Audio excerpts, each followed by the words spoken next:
प्रभु ने बनाई भक्त की रसोई। प्रेरक कहानी। बहुत साल पहले की बात है। एक आलसी लेकिन भोला भाला युवक था, आनंद। दिन भर कोई काम ना करता, बस खाता रहता और सोया रहता।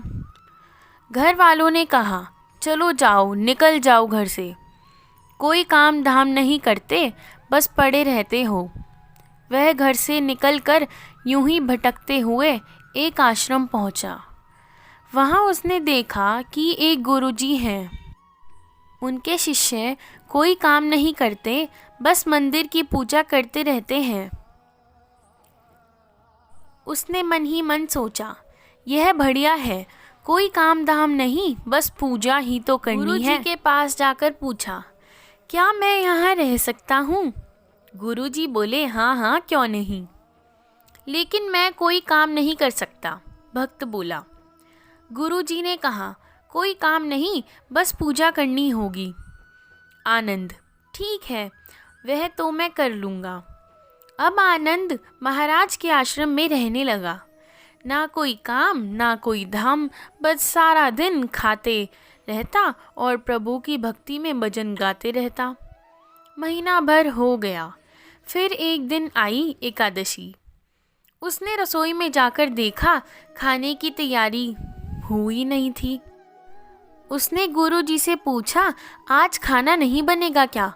गुरुजी ने कहा, नहीं, आज तो एकादशी है, तुम्हारा भी उपवास है। उसने कहा, नहीं, अगर हमने उपवास कर लिया तो कल का दिन ही नहीं देख पाएंगे हम तो हम उपवास नहीं कर सकते, हमें तो भूख लगती है। आपने पहले क्यों नहीं बताया?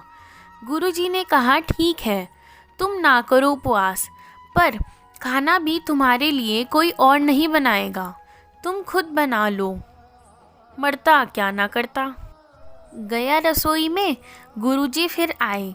देखो, अगर तुम खाना बना लेते हो तो राम जी को भोग जरूर लगा लेना और नदी के उस पार जाकर बना लो। ठीक है। लकड़ी, आटा, तेल, घी, सब्जी लेकर आनंद महाराज चले गए। जैसा तैसा खाना भी बनाया। खाने लगा तो याद आया, गुरुजी ने कहा था कि राम जी को भोग लगा लेना। लगा भजन गाने, आओ मेरे राम जी, भोग लगाओ आओ जी। प्रभु राम आइए, श्री राम आइए, मेरे भोजन का भोग लगाइए। कोई ना आया तो बेचैन हो गया कि यहाँ तो भूख लग रही है और राम जी आ ही नहीं रहे। भोला मानस जानता नहीं था कि प्रभु साक्षात तो आएंगे नहीं, पर गुरु जी की बात मानना ज़रूरी है। फिर उसने देखा, देखो प्रभु राम जी, मैं समझ गया कि आप क्यों नहीं आ रहे। मैंने सूखा रूखा खाना बनाया है और आपको तो माल खाने की आदत है, इसलिए नहीं आ रहे होंगे। तो सुनो प्रभु, आज वहाँ भी कुछ नहीं बना है, सबको एकादशी है, खाना हो तो यही भोग लो। श्री राम अपने भक्त की सरलता पर बड़े मुस्कुराए और माता सीता के साथ प्रकट हुए। भक्त असमंजस में, गुरु जी ने तो कहा था कि श्री राम जी आएंगे, पर यहाँ तो माता सीता भी आई हैं और मैंने तो भोजन बस 2 लोगों का बनाया है। चलो कोई बात नहीं, आज इन्हें ही खिला देता हूँ। बोला, प्रभु मैं भूखा रह गया, लेकिन मुझे आप दोनों को देखकर बड़ा अच्छा लगा है। लेकिन अगली बार एकादशी पे ऐसा मत करना, पहले बता देना कि कितने जन आएंगे और थोड़ा जल्दी आ जाना। राम जी उसकी बात पर बड़ा मुस्कुराए, प्रसाद ग्रहण किया और चले गए। अगली एकादशी तक भोला मानस सब भूल गया। उसे लगा प्रभु ऐसे ही आते होंगे और प्रसाद ग्रहण करते होंगे। फिर एकादशी आई। गुरु जी से कहा, मैं चला अपना खाना बनाने, पर गुरु जी थोड़ा ज़्यादा अनाज लगेगा, वहाँ 2 लोग आते हैं। गुरु जी मुस्कुराए, भूख के मारे बावला हो रहा है, ठीक है, ले जा और अनाज ले जा। अब की बार उसने 3 बार बोला, आओ मेरे राम जी, भोग लगाओ मेरे राम जी। प्रभु राम आइए, श्री राम आइए, मेरे भोजन का भोग लगाइए। प्रभु की महिमा भी निराली है। भक्त के साथ कौतुक करने में उन्हें भी बड़ा मज़ा आता है। इस बार वे अपने भाई लक्ष्मण, भरत, शत्रुघ्न और हनुमान जी को लेकर आ गए। भक्त को चक्कर ही आ गए। यह क्या हुआ? एक का भोजन बनाया तो 2 आए, आज 2 का खाना बनाया तो पूरा खानदान आ गया। लगता है आज भी भूखा ही रहना पड़ेगा। सबको भोजन परोसा और बेटा देखता रहा। अनजाने ही उसकी एकादशी भी हो गई। फिर अगली एकादशी आने से पहले गुरुजी से कहा, गुरुजी, ये आपके प्रभु श्री राम अकेले क्यों नहीं आते हैं? हर बार कितने सारे लोग ले आते हैं। इस बार अनाज ज़्यादा दीजिए। गुरुजी को लगा कि यह अनाज बेचता होगा, देखना पड़ेगा जाकर।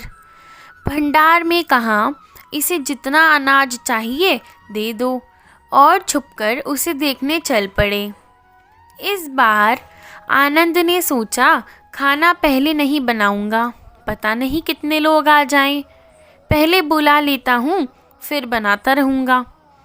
फिर टेल लगाई, प्रभु राम आइए, श्री राम आइए, मेरे भोजन का भोग लगाइए। सारा राम दरबार इस बार मौजूद था। हनुमान जी भी साथ आए, लेकिन यह क्या, प्रसाद तो तैयार ही नहीं था। भक्त ठहरा बोला बाला, बोला, प्रभु इस बार मैंने खाना नहीं बनाया। प्रभु ने पूछा, क्यों? बोला, मुझे मिलेगा तो है ही नहीं, फिर क्या फ़ायदा बनाकर, आप ही बना लो और खुद ही खा लो। राम जी मुस्कुराए। सीता माता भी गदगद हो गई। उसको मासूम जवाब देते देख लक्ष्मण जी बोले, अब क्या करे प्रभु? प्रभु बोले, भक्त की इच्छा है, पूरी तो करनी पड़ेगी, चलो लग जाओ काम पर। लक्ष्मण जी ने लकड़ी उठाई, माता सीता आटा लाई। भक्त एक तरफ बैठकर देखता रहा। सीता माता रसोई बनाने की तैयारी में लग गई तो ऋषि मुनि, यक्ष, गंधर्व प्रसाद लेने आने लगे। इधर गुरुजी ने देखा कि भक्त तो बैठा हुआ था। गुरुजी ने पूछा, बेटा क्या बात है, खाना क्यों नहीं बनाया? बोला, अच्छा किया गुरुजी, आप भी आ गए। देखिए कितने लोग आते हैं प्रभु राम जी के साथ। गुरुजी बोले, मुझे तो कुछ नहीं दिख रहा, तुम और अनाज के सिवा। भक्त ने माथा पकड़ लिया। तो इतनी मेहनत करवाते हैं, प्रभु भूखा भी रखते हैं, और ऊपर से गुरुजी को दिखाई भी नहीं दे रहे, और बड़ी मुसीबत है। राम जी से बोला, आप गुरुजी को क्यों नहीं दिखाई दे रहे हैं? प्रभु बोले, नहीं, गुरुजी नहीं देख सकते। बोला, क्यों? वो तो बड़े पंडित हैं, ज्ञानी हैं, विद्वान हैं, उन्हें तो बहुत कुछ आता है, उनको क्यों नहीं दिखाई देते आप?